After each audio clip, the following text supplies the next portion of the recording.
Hello, everybody, and welcome to another T-Rex Talk.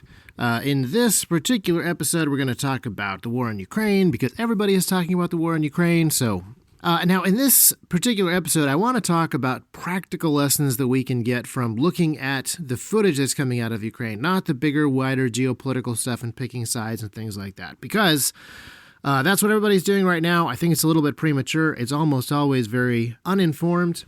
Winston Churchill said that Russia is a riddle wrapped in a mystery inside of an enigma, and the only thing more mysterious and enigmatic than what Russia did in Churchill's day is what Russia is doing now in modern times. So a lot of people are chiming in, and it's just really hard to know the geopolitical background. We're not really going to get into that here because that would require trying to understand and explain a very convoluted and much lied about 25 years under the current government, which is built on a century of Soviet abuse, which is built on many centuries of cultural history that, the number of definitive Russia versus Ukraine statements that I'm seeing on the internet are a little bit surprising to me.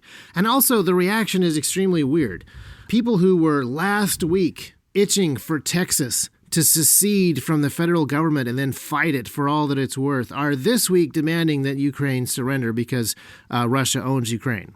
And on the other side, people who last week were literally wearing hammer and sickle t-shirts calling for communism are this week decrying the military that is unofficially flying Soviet flags over their tanks. I think that the liberal media kind of painted themselves into a corner with the Trump-Russia collusion story, which turned out to be false. But Putin's false alliance with Trump has made him almost as bad as Trump in mainstream eyes. And so, of course, he's wicked and evil, and Ukraine has to be good. And because of that, conservatives have kind of defaulted to liking this lieutenant colonel from the KGB who has been president of Russia since 2000, with a short break in the middle for legal reasons. Seems like the wrong people who should be liking Putin. Who should like Putin is somebody like Justin Trudeau, because he's never met a dictator that he didn't like, and they have a lot in common. This week, Russia has arrested 2,000 anti-war protesters in Russia, and last week, Canada arrested 200 Canadians at anti-government protests in Canada. Trudeau invoked the War Measures Act so that he could have a freer hand to fight his own people. Actually, it's called the Emergencies Act now. But a few days ago, he said, "We are taking actions today to stand against authoritarians." Canada has made the greatest strides toward authoritarianism of any country in the last few years, except maybe Australia. So just a very strange and hypocritical thing. And I will admit that when I see Justin Trudeau and Hillary Clinton and even Pornhub, for crying out loud, siding with Ukraine, it does make me trust Ukraine a lot less. When I think about potentially moving someplace out of the United States, which I think about at some point in time, Ukraine is certainly not in the top 5. In fact, if I was going to move to Eastern Europe, I'm not even sure that Ukraine would make the top 5. But in this particular instance, in this particular struggle, it's very hard to ever justify invading another country, and it's very hard for a nation repelling foreign invaders to ever be not justified in defending themselves. And the same thing is true of home invasions. America's full of people who are politically wrong. They're friends with the wrong people. They're doing bad things. And I would argue that they would be justified in defending themselves in their own homes. And I want them to be capable of defending themselves against injustice. Even if they are doing wrong things in other areas, defending their families is right. And this is the reason that while I don't side with Ukraine in everything, I am extremely sympathetic to the people who are defending their homes and their families against tanks and missiles and stuff like that. And if you are somebody who doesn't like no-knock warrants and cops busting into people's houses and extending their jurisdiction, essentially doing home invasions, you should be equally hesitant to endorse military invasion. And I also think we should be a little bit slower to definitively declare things because there's so much propaganda on both sides. I'm seeing tons of footage from earlier events from years ago, and that's being misused by both sides. I'm seeing video game footage being declared to be actual coverage of this event. I'm seeing pictures of the exact same soldiers being claimed as captured Russians by one side, being claimed as captured Ukrainians by the other side. These posts are often minutes apart on Twitter, and it's very easy to do because the West, and journalists in particular, are incredibly ignorant about what sort of weapons and material and uniforms and camouflage the different sides wear. And to be fair, they are extremely similar. And so Russians and Ukrainians are now identifying themselves almost primarily based on colored armbands, and changing a yellow armband to a red armband in Photoshop takes about 4 seconds if you want to do a really good job. So yeah, very hard to tell what's going on. So we're going to talk specifically about the practical observations, not the geopolitical stuff. But if you really want some more geopolitical analysis, I will talk about some after the practical stuff if there's time. Some of the conspiracy theories, because they're kind of fun. So the situation as follows is in Ukraine is very much like a sort of situation that we might hypothetically be talking about as American gun owners in the United States who appreciate the Second Amendment for what it is. It is a defensive mechanism against tyrannical oppression. Not for hunting, not for sport, not a hobby. And when we talk at T-Rex about gun culture 2.0 and gun culture 3.0, we're talking more about this idea of weapons ownership for the purpose of public defense, not just private defense. And we are seeing that now in Ukraine. So the pictures and the images that come out, while they may not show exactly who is in the right on every single possible geopolitical issue, they definitely show what it looks like when some of these types of vehicles are driving around inside of neighborhoods and people are engaging them with small arms. So let's just talk about statistics for just a second. Ukraine was opposed to civilian gun ownership up until extremely recently. Nevertheless, they had about 700,000 legal gun owners in Ukraine, so not a lot. And then the first day of the Russian invasion, there were about 10,000 guns estimated on the shelves that were immediately bought by people. And then the president, Zelensky, allowed gun ownership for all Ukrainians and started handing out free guns to everybody that wanted them. In fact, if you go to Ukraine right now as a military-aged Western male and you show up, they will give you a gun and you will be able to go shoot Russians. They ask surprisingly few questions, and the weapons proliferation, the small arms proliferation is spreading rapidly throughout the country. And so we're seeing a situation here which a lot of liberals are extremely hypocritical about. People who, again, just weeks ago were saying that nobody under any circumstances would ever need an AR-15 ever, are cheering on the fact that Ukraine is handing out AK-74s like candy. But back to the practical side. I wanted to make a list of various things that I would want to have in those situations. Again, these are situations that we have thought about. As Second Amendment people, all of us have thought about those sorts of situations, but actually watching the Strellas and the Tigers and the other vehicles rolling through and watching people shoot at them and watching the various effects of these things just kind of crystallizes my thinking around a few topics. So I want to talk about a few categories. I want to talk about guns and ammo, obviously. I want to talk about intelligence tools and intelligence information, access denial stuff, the kind of tools that you need to build things, and then obviously raw materials, water, food, medical, transport, shelter, and money. Those are things that would be really important to have in this kind of conflict as a defender. Now, on the guns and ammo side, I am obviously a fan of arming a civilian population before an invasion, but not a day before, not hours before. I would like people to be armed for years before so that they are familiar with their equipment. They're well trained. I want their equipment to be their own personal property, not something that the state is going to show up and ask for at a certain time and then hand back at a certain time. By the way, this actually completely changes the gun control debate. Theoretically, Ukrainian authorities are going to circle back and collect a bunch of these guns whenever the fighting is over. But that's going to be really, really hard to do. And there's going to be a bunch of Ukrainian farmers who are like, sure, you can have the AK-74 that you gave me, but in my basement, I'm going to keep all the stuff that I took out of those Russian APCs. So gun control in Ukraine is going to be just kind of like not a thing in the future. And that's great because people should actually own firearms and have access to them on a continual basis and not when the government decides that it would be useful for them to own them. Also, ammunition. And one of the things that is really interesting to see is while small arms are actually surprisingly effective against certain soft areas of even hard targets, there's also a tremendous amount of damage that is being done to Russian war material by shoulder-fired missiles. I'm seeing a lot of evidence of this. So one of the things that I would really like us to think about is what is the next step beyond small arms that is still worth small Second Amendment Minuteman squads actually carrying. And some of this equipment, javelins, NLAWs, things like that, they definitely make sense in this small unit defensive capacity.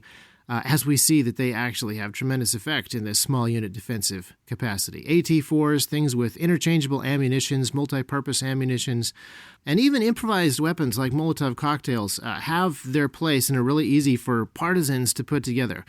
And let's get on to intel tools. So a lot of this effectiveness of these weapons depends entirely upon the ability to gather intelligence. So this involves, obviously, telescopes and spotting scopes and seeing things far away and figuring out where they're going. Also night vision and thermal so that you can see these things in less than optimal conditions.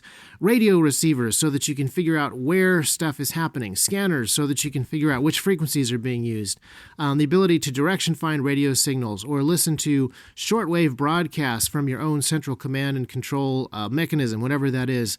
All of these things are really, really useful. And to some extent, at this point, it's not clear how effective those are, but we know that if used properly, those sorts of things would be very, very effective. The ability to target, for example, these centralized supply lines that Russian doctrine kind of relies upon, that is huge. That is absolutely what you want to do in a defensive situation. And the ability to do that would require a lot of intelligence gathering tools. And then once you have this intelligence, making it actionable is a thing. So, and a lot of the intelligence is stuff that could have been gathered ahead of time. I'm actually amazed at how much information I'm seeing on Twitter and Telegram and Instagram on how to actually take out some of these harder targets. I have seen more how to identify Russian war material, how to identify Russian vehicles, how to identify the targeting scopes, how to identify the scanners, how to identify the antennas, how to identify and target the periscopes of those things,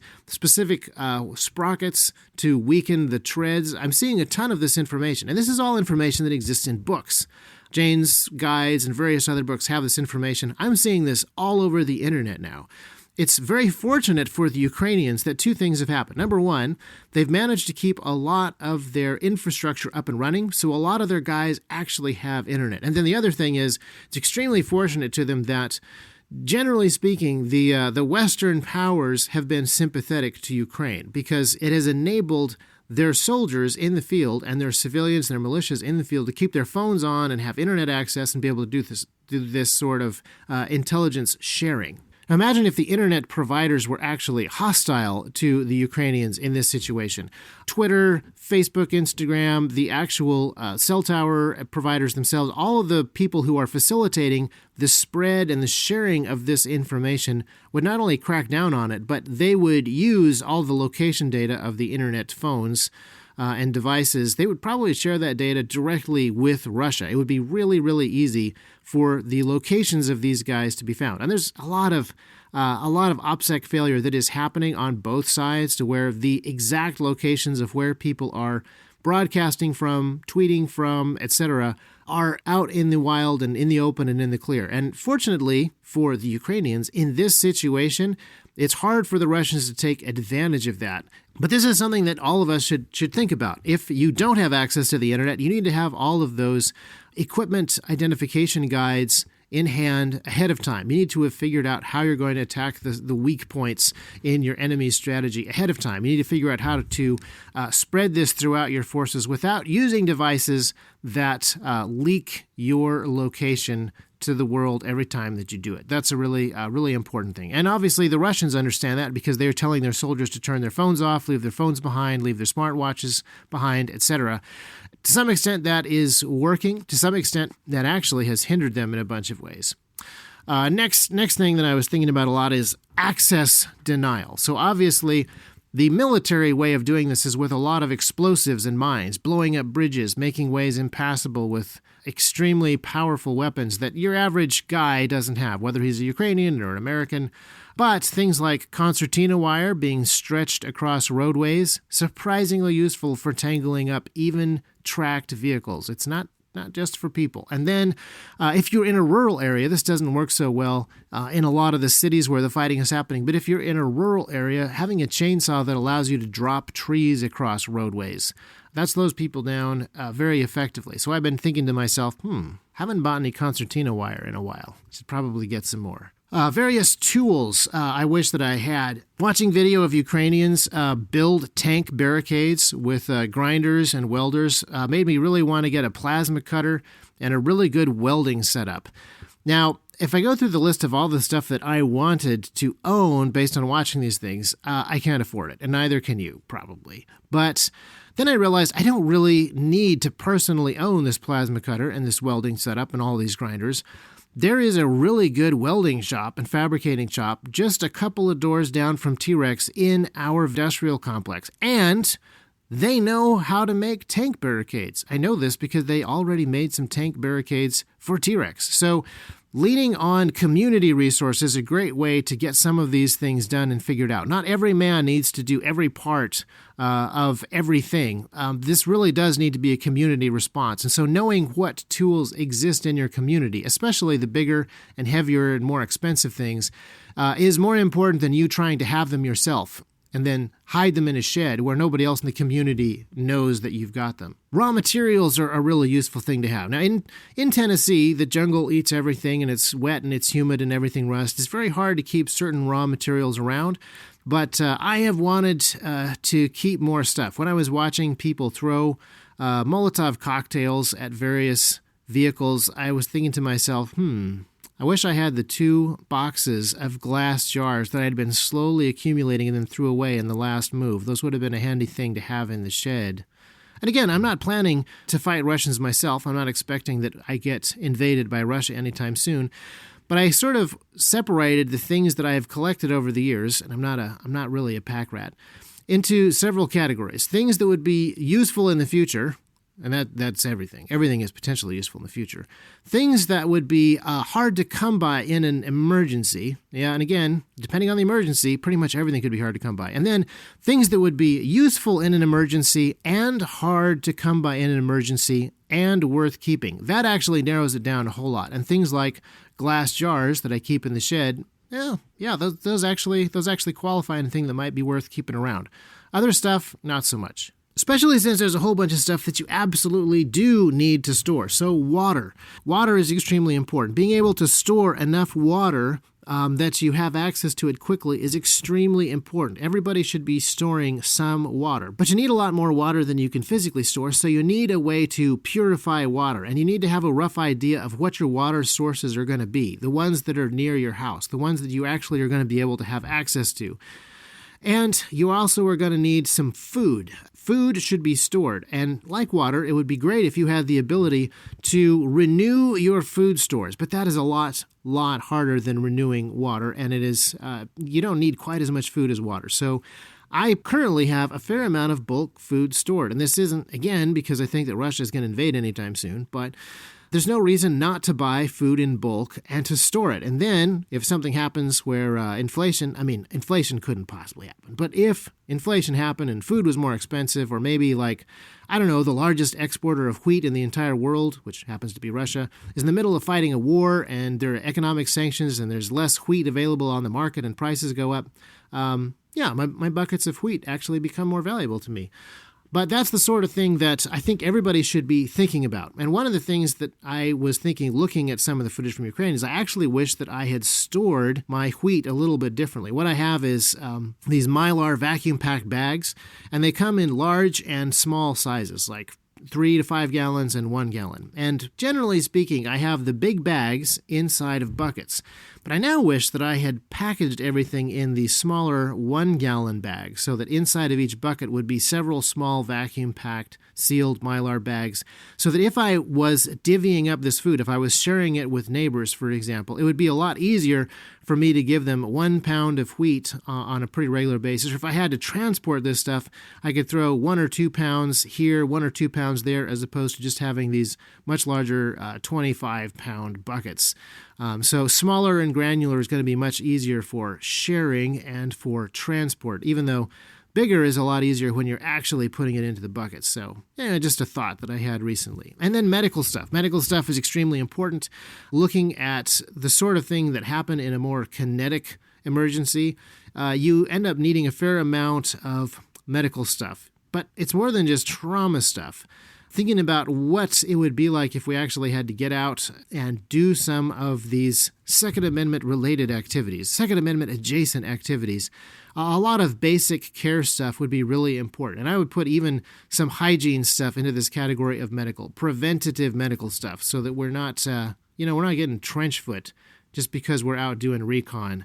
There are a lot of modern medical advances, which are the reasons that we don't see some of these World War I era debilitating diseases harming people. But if you're going to go out and do World War I type stuff without those medical advances, you're going to see that stuff come back. I guarantee it.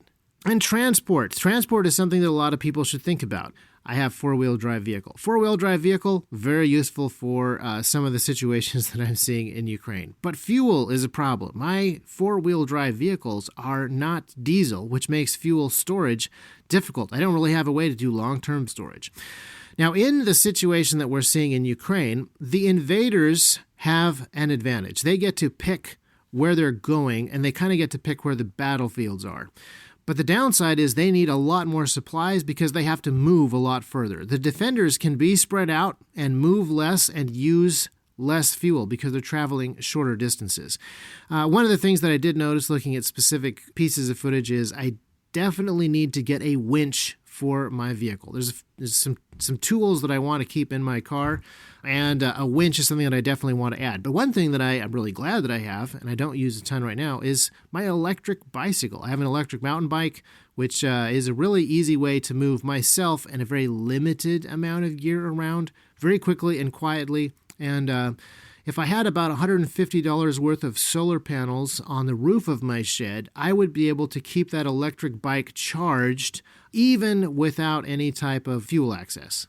And then another really important one is shelter. Obviously in Ukraine, a lot of the fighting is inside of urban areas.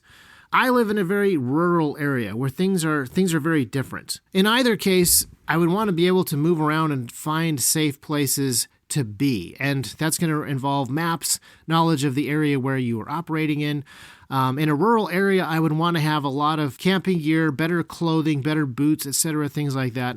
Going through my list of stuff, we're pretty well set up for summer camping, but some more winter camping stuff would probably be really useful to have. In a rural area, that's probably your best bet. Knowing where caves are, close to water sources, etc., these would be good things to have. In an urban area, it's a little bit more complicated. There's tons of places where you can get some level of shelter, but you can't probably have the same level of protection and heat that you would have in a non-invasion scenario. But you would still want to have the same level of maps. You'd still want to have the ability to think about what areas you want to avoid, what areas you want to stay in, how can you actually protect the stuff that you're using to fight back with, how are you going to protect your people. When Russia first started launching their peacekeeping cruise missiles, a lot of Ukrainians went down into subways. So being aware of what sort of threats you actually face and what sort of structures are actually going to provide shelter against those, these are some things to think about ahead of time. These are not things to think about when you actually hear the incoming cruise missiles. And then another thing that a number of people have talked about online, I think is a very interesting conversation, is money. I saw a guy buy a car with Bitcoin the other day because banks were closed. None of his other assets were actually fungible. He didn't actually have anything that the owner of the car wanted except for Bitcoin. So there's a really interesting thing that is happening now. But one of the things that is important to remember about crypto is you really have to have internet so that you can verify what is in somebody's wallet and verify that the transfer actually went through. I think it would be valuable to store your crypto on a hard ledger that you can carry with you, but in a really bad wartime scenario, you could hold out your ledger to somebody and say, I will trade this for that, and he doesn't know how to verify that that ledger is worth anything. And you could argue that gold is similar, except that everyone's going to know that gold is going to be worth something later. And that makes gold a really handy thing to trade, or silver, or some of those raw materials. And in a combat scenario, definitely ammunition. Ammunition is great. It's already in these little understandable denominations. It's already a standard. So ammunition gets used as a money substitute in a lot of situations in the 20th century. And so in a lot of ways, if you already have the other stuff in this list, if you already have tools and raw materials and water and food and ammunition, you already have a bunch of this stuff that you can use as money in the sorts of situations where your regular money might not work. But there's a whole lot of situations in which your money might not work for other reasons. Getting back to Justin Trudeau, his government has promised that they are going to track down all the people who supported the Freedom Convoy. Whether they used credit cards or bank transfers or crypto or whatever, they're going to be punished for that. They're going to be punished by not being allowed to use banks and money anymore, potentially. So your ability to use the money that is in your own bank account, that isn't just going to be impeded by Russian invasion. That could be potentially impeded by something else entirely. The authoritarianism of these incredibly benevolent anti-authoritarian prime ministers that we have today. And I think that those of us who do not live in Ukraine and are not likely to see Russian invasion in our own yards anytime soon are still going to be very affected by this. I don't really know what's going to happen next. One of the things that is interesting is Russian offenses usually come in waves, and we're only seeing Russia's first wave at this point. They've committed about a third of their forces as of the time I'm recording this Monday morning. There's about 50 battalions in reserve, potentially. And this is kind of a weird gamble. Do you do a full-scale assault and send in all of your stuff while enemy capabilities are unknown? Or do you probe the defenses with your first wave and let them reveal all of their SAM sites and waste all their anti-armor capability? But then you got to move your second wave in really fast before they have the ability to resupply from their neighbors and their allies. So, again, based on all the propaganda that I don't trust and all of the internet experts that clearly know nothing, I'm not going to weigh an opinion as to what I think is exactly going to happen. But I do know that this is a pretty big deal. A friend of mine in Russia has told me how much people estimate this war is costing Russia per day. And I'm actually not going to repeat the number that he told me because I think the number is wrong. But I've seen other people mention it's many billions. It's many billions of dollars potentially per day that is being wasted, especially when airplanes and helicopters are getting shot down. This is going to have a massive impact on the economy of Russia. The embargoes that people are talking about are going to have a massive impact on the economy of Russia and the economies of other countries that depend upon Russia.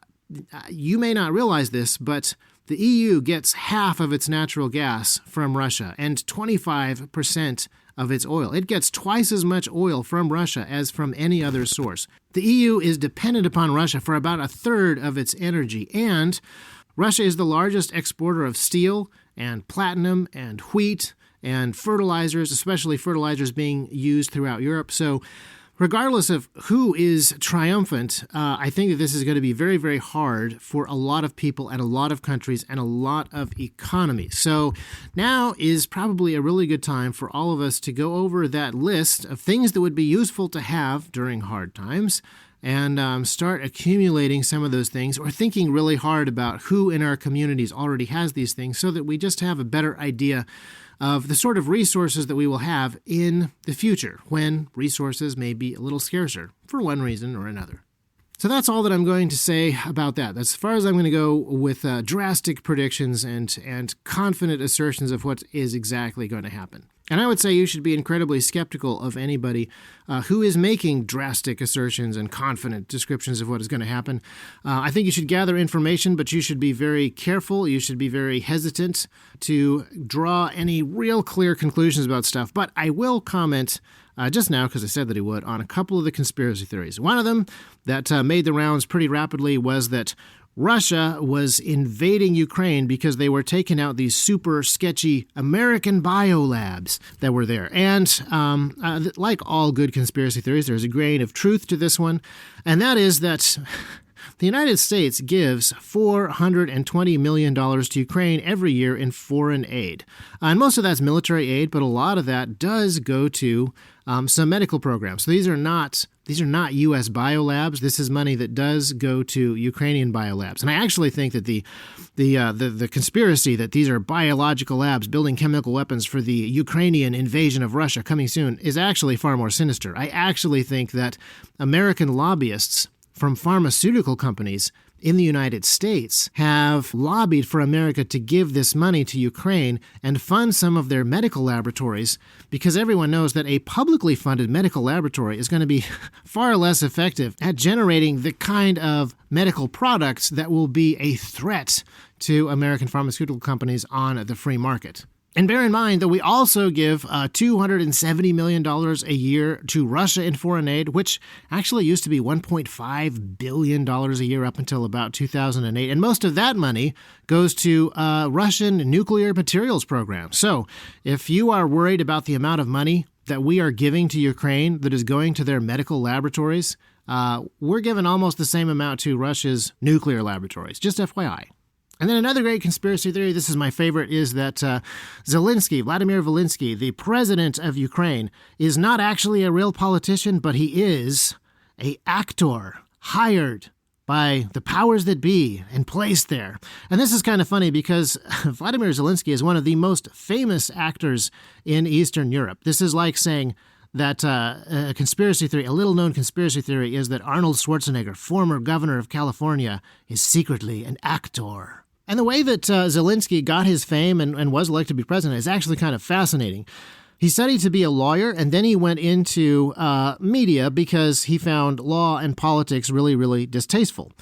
And after a whole bunch of small television productions and comedy gigs, he actually came up with a show called The Servant of the People. And the premise of the show is that there is a lowly school teacher who teaches history, and he is so annoyed with the situation in Ukraine, with the corruptness of the leaders, he loses his cool and goes on this rant about the corruption in the government, the officials, the oligarchs, and unbeknownst to him, this is filmed by one of his students who uploads it to YouTube, and he becomes an overnight viral sensation. And I forget exactly how it works. I haven't seen the show in a while, but he gets elected president much to his own surprise, let alone everybody else's. And then he's this fish-out-of-water character, this Mr. Smith goes to Washington kind of character who ends up inside of Ukrainian power, at the very head of the government. And the title of the show, again, is The Servant of the People. One of his points is, hey, you are our servants. You're supposed to be working for us. Why is it that you have 5 mansions when you theoretically work for me, a penniless school teacher who's living with his parents? It's actually a pretty good show. And what impresses me more about Zelensky is not that he was the actor who was in the show, but that he was actually the writer and the creator of the show. And he wrote this show to satirically poke at the corruption in the government that he saw. Now, what happened was the show became such an incredible success that he started a political party called Servant of the People and then ran for president. The incumbents called a snap election so that they could actually get the people to vote before he got much traction, and it didn't matter. He still won with a landslide. He got 73% of the vote in that snap election, and while that sounds a little bit fishy, I think that the people were so incredibly annoyed with their own government that this fish-out-of-water character, this outsider, this TV figure who promised that he would drain the swamps, just appealed to them, like honestly appealed to them. And one of the ways that he ran his campaign that makes me think that he's more genuine than a lot of folks on the internet say, he refused to talk to the mainstream media of Ukraine. He did all of his conversations with constituents, with voters over social media because he said, I don't trust you guys. I don't trust any of you media people. Doesn't make me think he's the greatest guy ever, but it certainly makes me think that he is probably not the same kind of puppet that people assume that other folks in politics are. And again, the show that he made is quite good. Most of the jokes I missed because I don't understand the Ukrainian culture that they're leveraging. But if you want to watch a similar show, I really, really highly recommend that you watch the British show Yes, Minister. It's not about a fish-out-of-water character. It's a show about a politician who gets elected and he gets entangled in the bureaucracy. And kind of like Zelensky's show, this show is written by 2 lawyers, 2 people who tried to work within government, and they found themselves so bogged down by the bureaucracy, just by how terrible the bureaucrats were.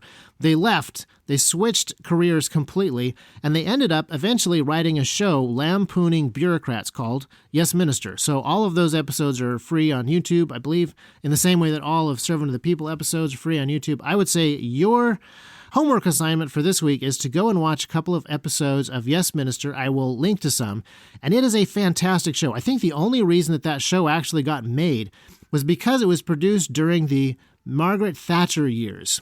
And so the media of the time, who were liberal, as is normally the case, were so angry at Maggie Thatcher that they saw this as an anti-government show that should be run because conservative government was in power at the time. And what they didn't realize was this was not an anti-one party or the other show. This was an anti-bureaucracy show. And that makes it timeless. So thank you so much for listening to this episode. Sorry that it went long. Hopefully next week we can talk about something besides Ukraine, or we can have more actual hard data to analyze. But in the meantime, continue watching some of those little clips. They don't tell you who is in power. They don't tell you who is wicked and evil. They don't tell you who is a puppet of George Soros. But they do tell you what some of the modern fighting looks like when it's done in urban environments, what some of the resistance capabilities of somewhat disorganized militias are, and that makes it fascinating and very much worth paying attention to.